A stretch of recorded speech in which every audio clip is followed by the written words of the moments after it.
Welcome to Bite at a Time Books, where we read you your favorite classics one bite at a time.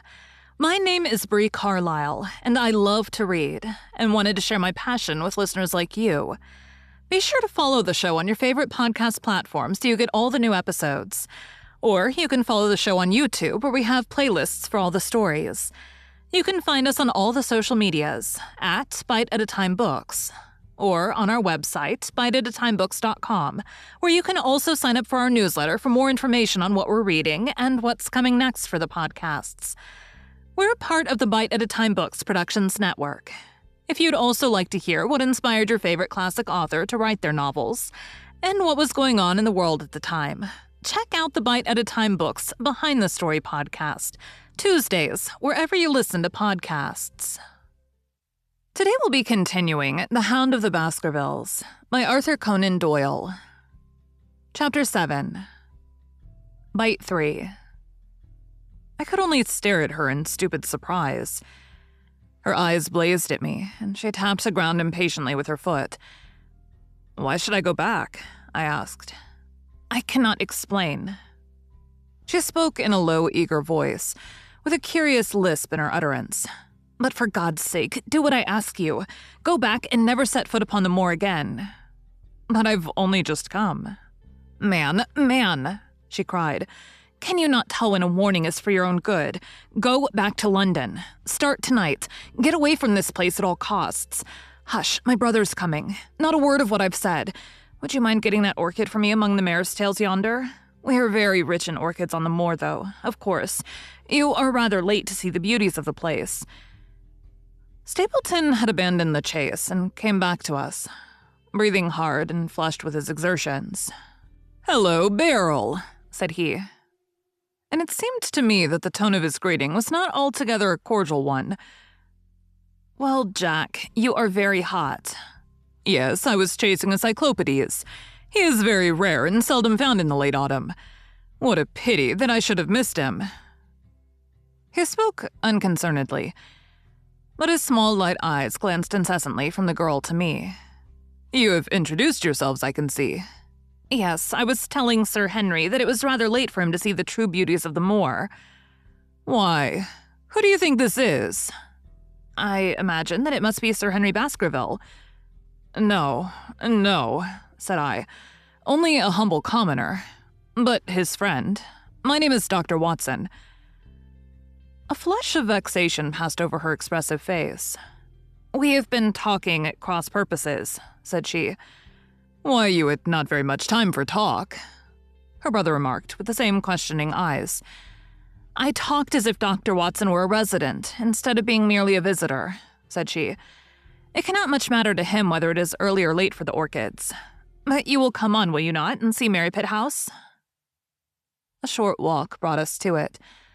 A bleak moorland house, once the farm of some grazier in the old prosperous days, but now put into repair and turned into a modern dwelling. An orchard surrounded it, but the trees, as is usual upon the moor, were stunted and nipped, and the effect of the whole place was mean and melancholy. We were admitted by a strange, wizened, rusty-colored old manservant, who seemed in keeping with the house. Inside, however, there were large rooms furnished with an elegance in which I seemed to recognize the taste of the lady. As I looked from their windows at the interminable granite-flecked moor rolling unbroken to the farthest horizon, I could not but marvel at what could have brought this highly educated man and this beautiful woman to live in such a place. "Queer spot to choose, is it not?" said he, as if in answer to my thought. "And yet we managed to make ourselves fairly happy, do we not, Beryl?" "Quite happy," said she. But there was no ring of conviction in her words. "I had a school," said Stapleton. "It was in the North Country. The work to a man of my temperament was mechanical and uninteresting, but the privilege of living with youth, of helping to mold those young minds, and of impressing them with one's own character and ideals was very dear to me. However, the fates were against us. A serious epidemic broke out in the school, and 3 of the boys died. It never recovered from the blow, and much of my capital was irretrievably swallowed up. And yet, If it were not for the loss of the charming companionship of the boys, I could rejoice over my own misfortune, for with my strong tastes for botany and zoology, I find an unlimited field of work here, and my sister is as devoted to nature as I am.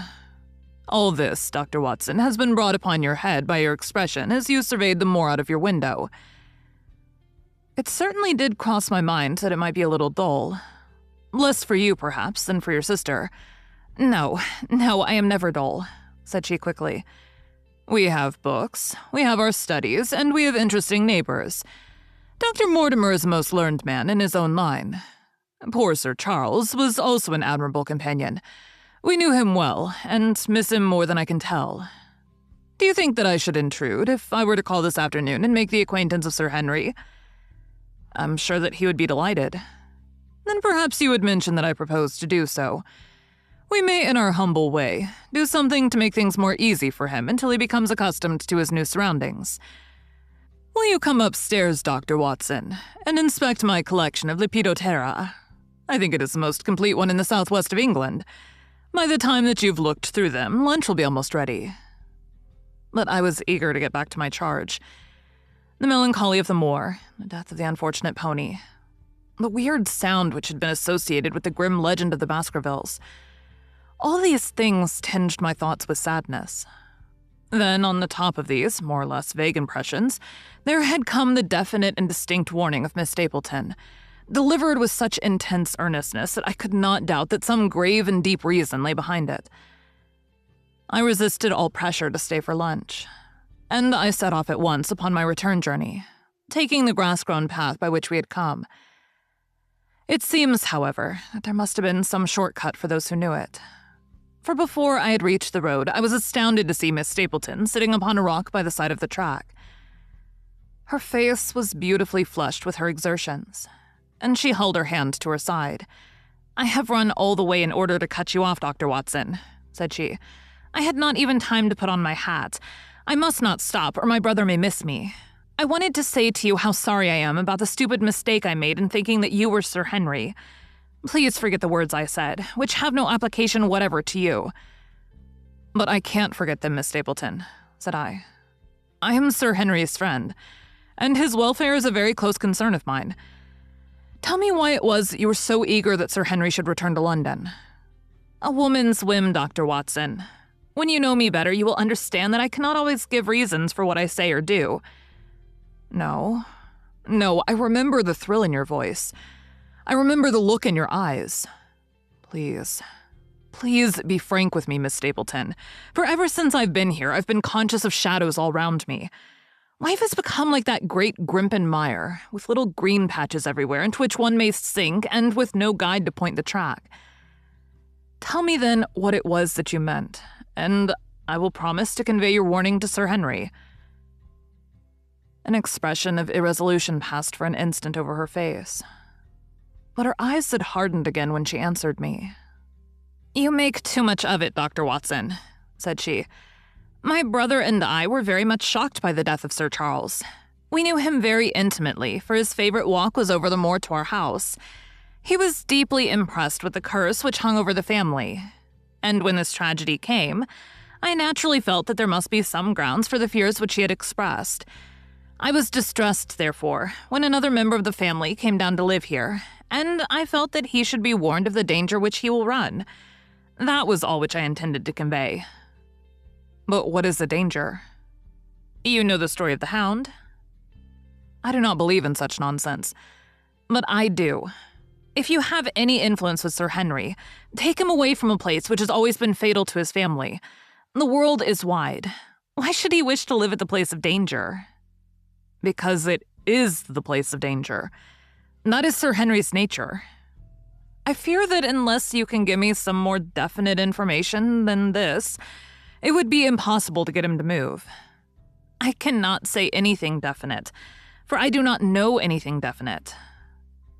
I would ask you one more question, Miss Stapleton. If you meant no more than this when you first spoke to me, why should you not wish your brother to overhear what you said? There is nothing to which he, or anyone else, could object. My brother is very anxious to have the hall inhabited, for he thinks it is for the good of the poor folk upon the moor. He would be very angry if he knew that I've said anything which might induce Sir Henry to go away. But I have done my duty now, and I will say no more. I must go back, or he will miss me and suspect that I've seen you. Goodbye." She turned, and had disappeared in a few minutes among the scattered boulders, while I, with my soul full of vague fears, pursued my way to Baskerville Hall. Thank you for joining Bite at a Time Books today, while we read a bite of one of your favorite classics. Again, my name is Bree Carlile, and I hope you join us tomorrow for the next bite of The Hound of the Baskervilles. If you enjoyed our show, be sure to follow us so you get all the new episodes. We would also love for you to drop us a rating on your favorite podcast platform. You can catch us on all the social medias at Bite at a Time Books, or check out our website, biteatatimebooks.com, where you can sign up for our newsletter. Our show is part of the Bite at a Time Books Productions Network. If you would also like to hear about the authors who write the books we read on the show, check out the Bite at a Time Books Behind the Story podcast, wherever you listen to podcasts, or on biteatatimebooksbehindthestory.com.